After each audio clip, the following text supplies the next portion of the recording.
नमस्कार दोस्तों, आज की इस वीडियो में आप सभी का स्वागत है। आज की इस वीडियो में हम नेवी एमआर और नेवी एसएसआर के लिए मैथ की 5वीं क्लास लेकर आए हैं। 4 क्लास हम पहले करवा चुके हैं, जिनको आप प्ले लिस्ट में जाकर देख सकते हैं। आज की इस वीडियो में हम बहुत ही इंपॉर्टेंट क्वेश्चन लेकर आए हैं और आज की इस वीडियो में बहुत ही इंपॉर्टेंट क्वेश्चन होने वाले हैं जो कि नेवी एमआर और एसएसआर में बहुत बार पूछे गए हैं। तो यदि ये वीडियो आपको पसंद आए तो इस वीडियो को लाइक करना, चैनल पर पहली बार आए हैं तो चैनल को कर लो सब्सक्राइब और बेल आइकन को प्रेस करना, ताकि मैं जो भी वीडियो अपलोड करूँ उसका नोटिफिकेशन सबसे पहले आपको मिल सके और आप उस वीडियो को सबसे पहले देख सकें। शुरू करते इस वीडियो को बिना देरी के।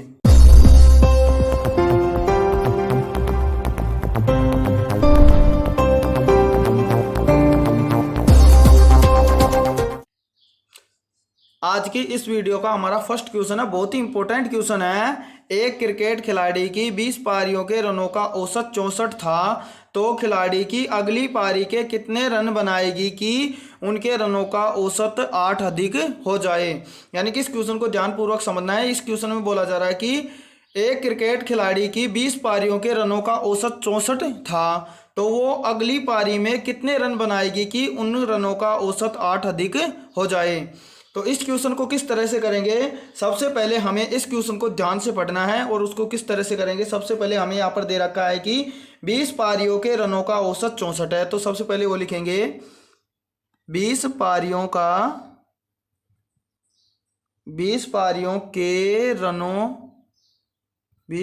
के रनों का औसत। तो 20 पारियों के रनों का औसत कितना है? 20 पारियों के रनों का औसत हमें दे रखा है 64, क्योंकि ये क्वेश्चन में बोल रखा है।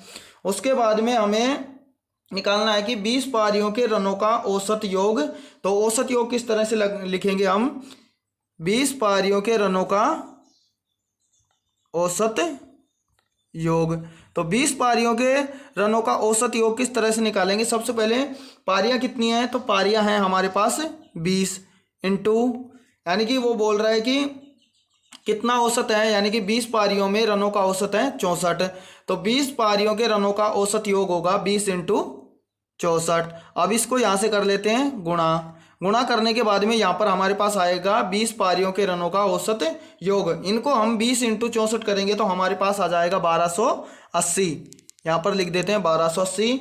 अब यहाँ पर बोल क्या रहा है कि यहाँ पर बोल रहा है कि औसत 64 हो तो खिलाड़ियों की अगली पारी यानी कि 20 पारियों का रनों का औसत 64 हो गया। अगली पारी होगी 21वीं, तो 21वीं पारी में कितने रन बनाएगा कि उनके रनों का औसत 8 अधिक हो जाए। हमें यहाँ पर निकालना है रनों की संख्या।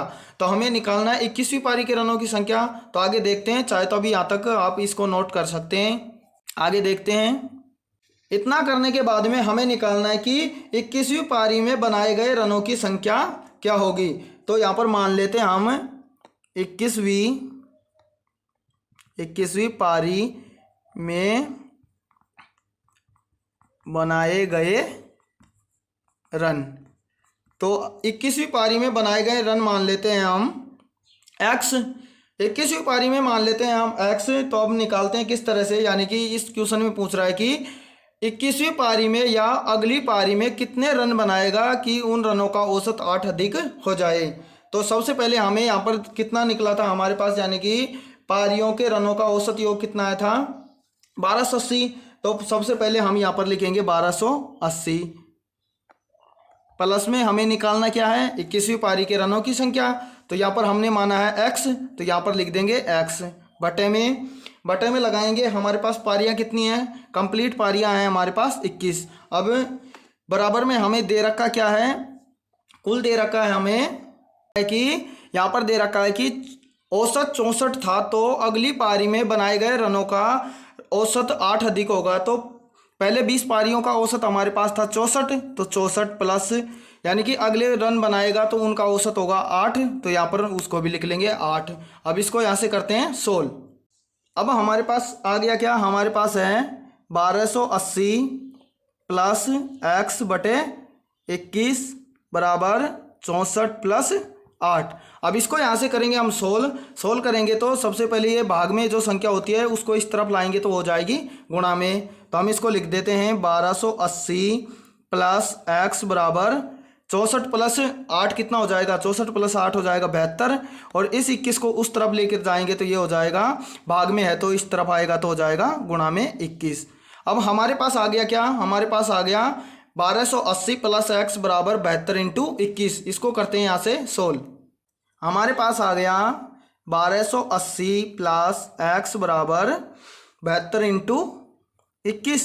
अब इसको यहाँ से सोल्व करेंगे तो हमारे पास आ जाएगा 1280 प्लस एक्स बराबर, अब 72 इंटू 21 करेंगे तो हमारे पास आ जाएगा 1512।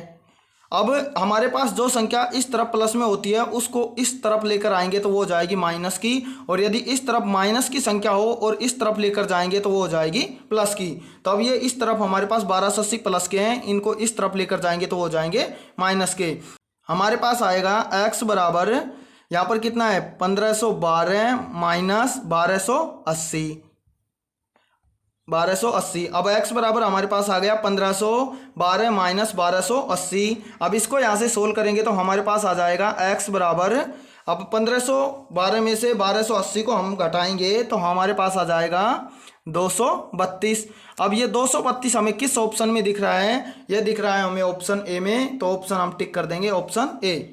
यानी कि इस क्वेश्चन में बता रहा है कि एक क्रिकेट खिलाड़ियों की 20 पारियों में रनों का औसत 64 हो तो उसकी अगली पारी में जब वो 232 रन बनाएंगे तो उनका औसत रनों का औसत 8 अधिक हो जाएगा।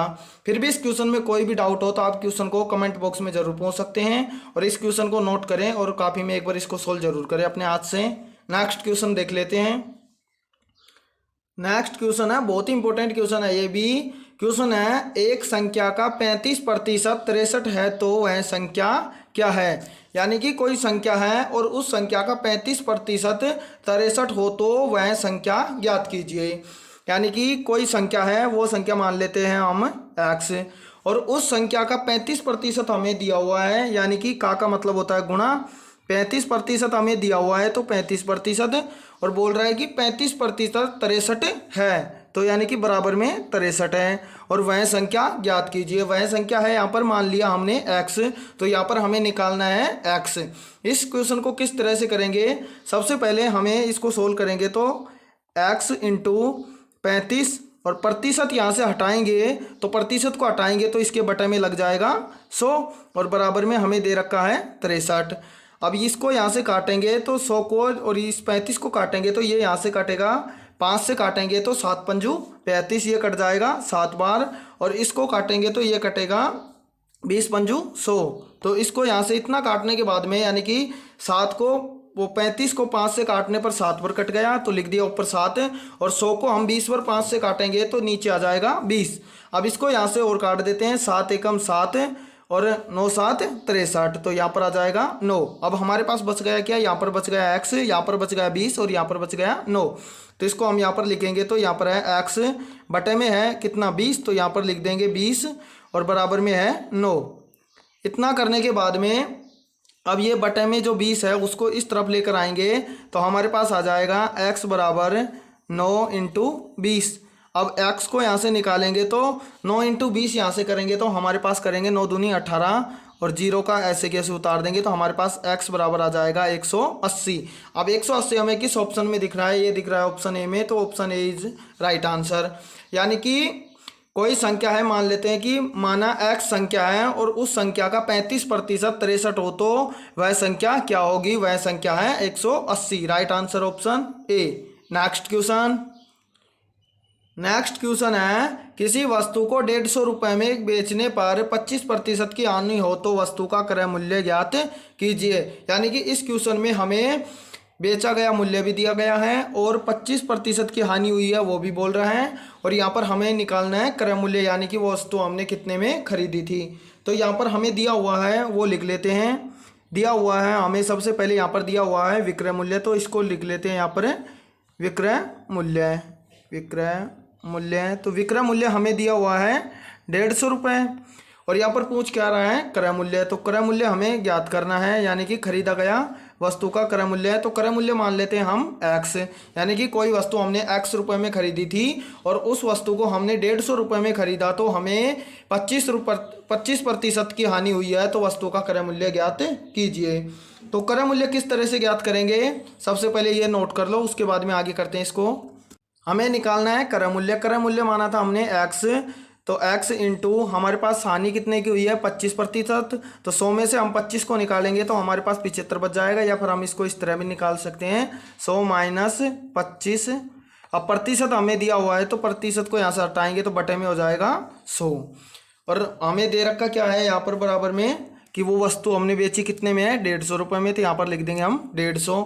अब इसको यहाँ से सोल्व करेंगे तो हमारे पास आ जाएगा x इंटू 25, 100 में से 25 को निकालेंगे तो 75, 75 बटे 100 बराबर 150।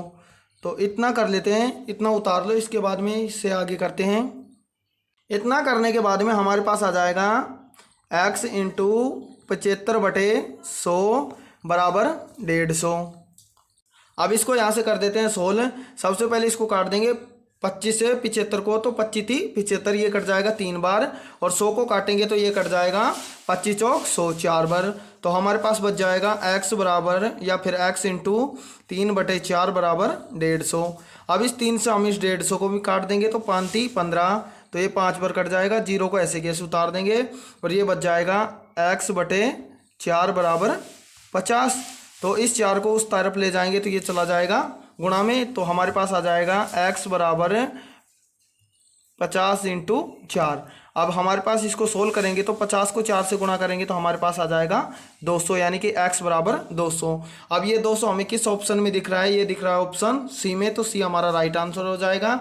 यानी कि किसी वस्तु को हमने 200 रुपये में खरीदा और 150 रुपये में उस वस्तु को बेच दिया, तो हमें 25% हानि हुई है, और उसका क्रय मूल्य हमें ज्ञात करना है। तो क्रय मूल्य हमने निकाला इसका 200 रुपये। और आप सभी को मैंने जितने भी क्वेश्चन करवाए हैं उनकी संख्या बदलकर एक बार आपको कॉपी में भी करना है, उससे आपकी प्रैक्टिस सेट हो, यानी कि प्रैक्टिस अधिक हो जाएगी और आप इस क्वेश्चनों को बहुत जल्दी करेंगे। आज की इस वीडियो में इतना ही, मिलते हैं नेक्स्ट वीडियो में ऐसे इंपॉर्टेंट क्वेश्चनों के साथ सुबह 8 बजे। वीडियो पसंद आई है तो इस वीडियो को लाइक करें, चैनल पर पहली बार आए हैं तो चैनल को कर लो सब्सक्राइब।